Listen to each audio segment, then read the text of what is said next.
भाग भवे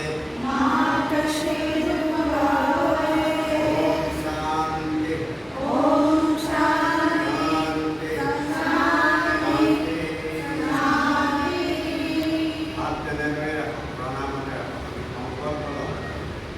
करके कह दो हमें अपने मन को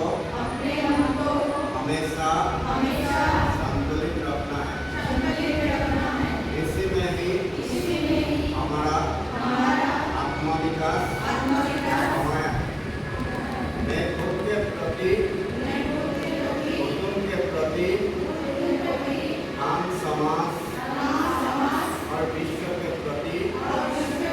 शांति आनंद और स्वस्थ की प्रसार के लिए बद्ध हूँ